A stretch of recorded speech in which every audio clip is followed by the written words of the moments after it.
In this video, I will show you how to deal with HTML5 element. अस्सलाम वालेकुम friends, welcome to our next lecture column tag. ये दोस्तों अब हम discuss करने जा रहे हैं कॉलम टैग, कॉलम एलिमेंट या कॉलम ग्रुप को। कॉलम ग्रुप को तो खैर हम बाद में डिस्कस करेंगे, अभी हम कॉलम जो एलिमेंट है उसको डिस्कस करने जा रहे हैं। तो फर्स्ट ऑफ ऑल क्या है, set the background colour of the 3 columns with the column group, ठीक है, एंड कॉलम टैग्स। ये बाद में देखेंगे इसको, फिलहाल हम इसकी डेफिनेशन और यूजेज जो है वो स्टडी करते हैं। जी दोस्तों, the column tag specifies columns properties for each column with in a column group element.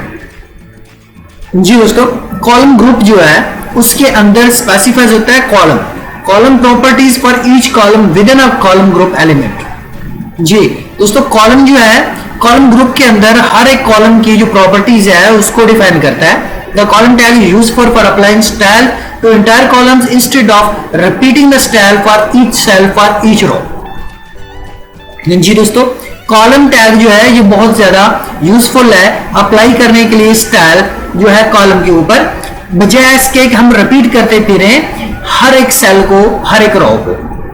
I hope कि आप समझ गए होंगे, बजाय इसके कि हम हर एक सेल, हर एक रो जो है उसको रिपीट करने से हम क्या करेंगे कि एक कॉलम जो है उसके ऊपर एक सीएसएस की स्टाइल शीट जो है वो डिफाइन कर देंगे, तो वो ऑटोमेटिकली उसके ऊपर इंप्लीमेंट हो जाएगा।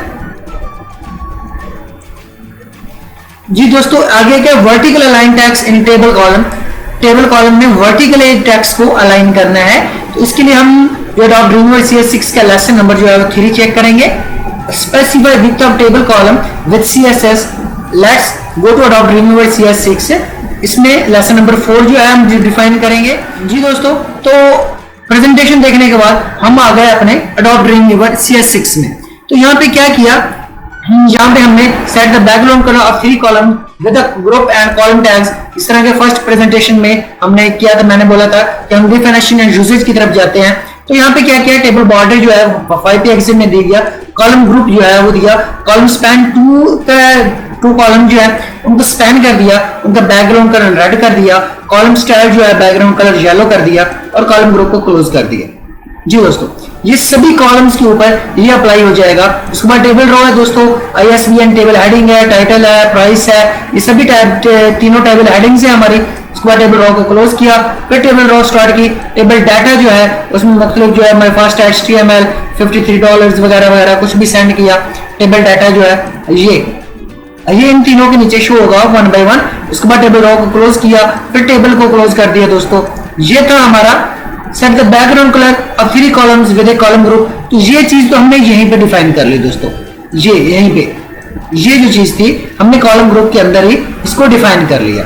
तो चलो देखते हैं दोस्तों, ये जो है ब्राउजर में किस तरह से हमें व्यू देगा। जी दोस्तों, आप देख रहे हैं कि 3 जो है ISBN, टाइटल और प्राइस जो है ये सारी चीजें जो है कॉलम स्पैन के साथ जो है आप फर्स्ट कॉलम को देख रहे हैं कि किस तरह से शो हो रहा है। सेकंड कॉलम जो है उसकी जो जगह है उसके टैक्स के हिसाब से ज्यादा हो गई। प्राइस जो है उसका कॉलम जो है वो $53 में शो हो रहा है। और 2 जो कॉलम्स है, फर्स्ट कॉलम्स और रोज, जो कॉलम्स है 2 फर्स्ट 4 कॉलम, उनका जो है दोस्तों बैकग्राउंड कलर रेड है और जो दूसरे लास्ट वाले 2 कॉलम्स है उनका जो है वो येलो है। जी दोस्तों, set the background colour of 3 columns with column group and column tags, तो हमने सेट कर दिया। उसके बाद अभी हम आते हैं कॉलम 2 की तरफ। तो यहाँ पे align tags in A table column with CSS। तो जो टैग्स है टेबल कॉलम के अंदर उसको हमने अलाइन करना है CSS के साथ। तो यहाँ पे हमने क्या किया, टेबल जो है वो स्टार्ट किया, स्टाइल विद 100% बॉर्डर 5 pixel दे दिया। टेबल हेडिंग जो है वो कोड, पोस्ट टाइटल, प्राइस, और उसके बाद टेबल डाटा जो है वो 1 to कोड आ गया, मैं फर्स्ट HTML आ गया, और जो है प्राइस उसकी $53 वो टैक्स अलाइन राइट कर दी हमने। उसके बाद फिर नीचे सेम एज इट है, मैं फर्स्ट CSS है, इसकी प्राइस हमने $47 राइट कर दी, डिफाइन जो है इसकी भी राइट कर दी, इसकी भी राइट कर दी। मतलब इन लाइन जो है वो CSS को डिफाइन करते हुए हमने हर एक जिसकी मर्जी चाहे दोस्तों, अगर हम यही चीज जो है ये वैसे कॉपी करता हूं,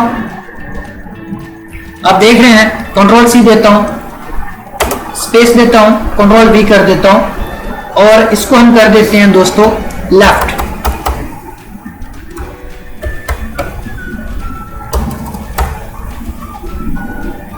लेफ्ट हो गया, कंट्रोल एस कर देते। अभी आप देखिएगा इसको कि ये किस तरह से इफेक्टिव है।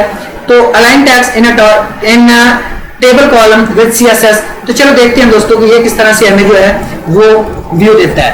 F12 प्रेस करते, ये देखें दोस्तों,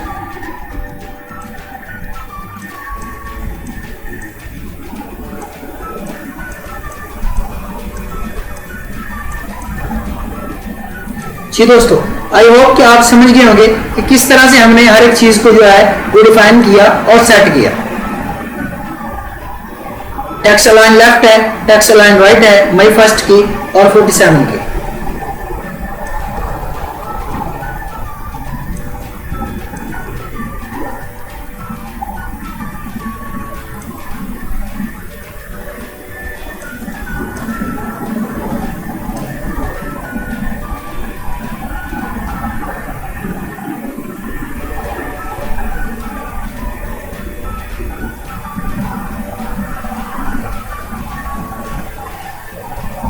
ये दोस्तों आपने देखा कि किस तरह से हमने जो टैक्स है उसको सेट किया और उसके अंदर जो है मुख्तलिफ चीजें जो है माई फर्स्ट CSS 47 उन चीजों को हमने जो है वो अलाइन किया।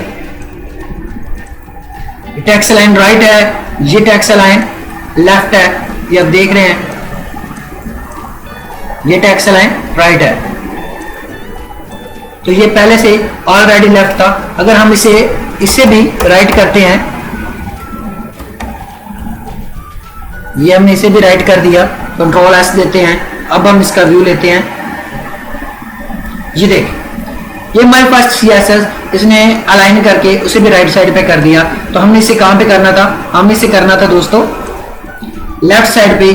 तो लेफ्ट साइड पे बाय डिफॉल्ट ये सेट हुआ है, हमें इसके लिए अलग से CSS प्रॉपर्टीज यूज करने की जरूरत नहीं है दोस्तों। आई होप कि आपने देख लिया होगा कि हम एक कॉलम के अंदर CSS को यूज करते हुए किस तरह टेक्स्ट को अलाइन कर सकते हैं, बोल्ड कर सकते हैं, वगैरह वगैरह। अगर यहीं पे टेक्स्ट को बोल्ड करना हो दोस्तों तो यहीं पे हम दे देंगे इसे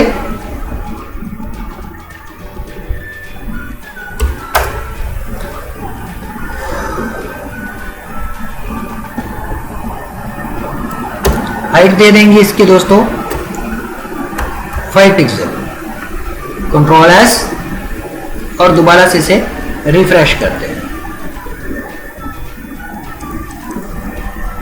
आई थिंक 5 पिक्सल थोड़ी सी कम है, 50 पिक्सल दे के देखते हैं। ये देखा दोस्तों आपने कि ये ऑटोमेटिकली ये जो ही हमने सेट किया उसका फॉन्ट साइज ऑटोमेटिकली वाइड चला गया। तो ये ऐसे ही दोस्तों हम मुख्तलिफ प्रॉपर्टीज जो है वो यूज कर सकते हैं टेक्स्ट वगैरह को और डाटा जो कॉलम के अंदर है उसको अलाइन करने के लिए। हम जाते हैं कॉलम 3 के अंदर और यहाँ पे देखते हैं vertical align text in a table column with CSS। Vertically जो है टेक्स्ट को अलाइन करना है हमने। इसकी हाइट जो है टेबल की वो 200 पिक्सल है और बॉर्डर जो है वो 5 पिक्सल है। तो यहाँ पे हम जो है वो 500 दे देते हैं, कंट्रोल एस दे देते हैं जी। मंथ आ गया टेबल हेडिंग में और टेबल हेडिंग में जो है वो सेविंग्स आ गई। तो यहाँ पे स्टाइल जो है वर्टिकल अलाइन बॉटम है, यहाँ पे वर्टिकल अलाइन बॉटम है। तो ये डेफिनेटली जो है अलाइन टॉप होगा, ये भी अलाइन टॉप होगा और ये अलाइन जो है ये बॉटम हो जाएंगे दोनों। हम इसे कंट्रोल एस करते हैं और F12 प्रेस कर देते हैं। तो ये आप देख रहे हैं कि किस तरह से, क्योंकि मैंने इसका जो है वो सेट किया था 500 पिक्सल, तो यहाँ पे हम 300 पिक्सल कर देते हैं या 200 कर देते हैं, कंट्रोल एस देते हैं और फिर इसके बाद हम इसका व्यू लेते हैं जी, F5 देते हैं। तो आप देख रहे हैं दोस्तों किस तरह से जो मंथ है वो सेंटर है और सेविंग्स जो है वो जो है बॉटम पे है। जनवरी जो है और वो सेंटर है और जो $100 है वो बॉटम पे है। इस तरह से हम टेक्स्ट को जो है वो अलाइन और रीअलाइन कर रहे हैं। Specify width of A table column with CSS। आप टेबल कॉलम की जो विड्थ है वो किस तरह से स्पेसिफाई करेंगे दोस्तों?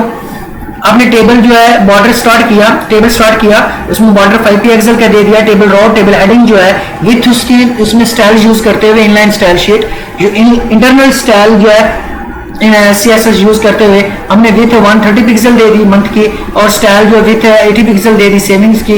उसके बाद बाकी data so on as it है। हम इसको F12 प्रेस करते हैं और देखते हैं कि ये किस तरह से आप देख रहे हैं दोस्तों कि इसका और इसका जो है वो विड्थ उसने कितनी बढ़ा दी है, क्योंकि हमने इसकी की थी 130 और इसके भी 130 करके देख लेते हैं दोस्तों कि ये भी सेम उसके जितना ही हमें रिजल्ट जो है वो शो कराएगा। आप देख रहे हैं इसे इसकी और इसकी जो टेबल हेडिंग की है या नीचे डाटा की है, वो सभी जो कॉलम्स हैं उनकी जो विड्थ है वो ऑटोमेटिकली जो है वो ज्यादा हो गई है। तो इस तरह से हम जो है दोस्तों जो कॉलम्स हैं, टेबल कॉलम्स हैं, उनके अंदर रहते हुए हम किसी भी जो कॉलम है, कोई भी जो टेबल रो है, कॉलम है या पूरा टेबल है या कॉलम ग्रुप है, तो हम उनको अरेंज रीअरेंज और अपनी CSS यूज करते हुए इंटरनल, एक्सटर्नल और इनलाइन CSS यूज करते हुए हम किस तरह से टेबल्स को अरेंज रीअरेंज और जो है वेरी ब्यूटीफाई कर सकते हैं। दोस्तों अगर आपको समझ ना आई हो तो आप इसकी सोर्स फाइल, इसकी डिस्क्रिप्शन में उसका लिंक दिया गया है, इसके प्रेजेंटेशन और सोर्स फाइल का, आप वहां से जाके ये सारी सोर्स फाइल्स डाउनलोड कर सकते हैं। और उससे हटके अगर आपको फिर भी समझ ना आए तो आप कमेंट बॉक्स में जो है वो क्यूरी करें, इंशाल्लाह ताला आपको आपके हर एक क्वेश्चन का जवाब दिया जाएगा। और आपको जो है इंशाल्लाह जब तक आपको समझ नहीं आएगी आपकी फुल जो है हेल्प की जाएगी।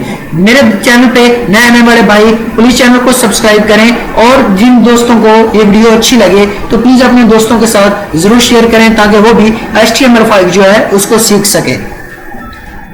जी दोस्तों, मैं नेक्स्ट लेक्चर तक के लिए मुझे इजाजत दीजिए। मैं आपका ट्यूटर मोहम्मद असद अब्बास।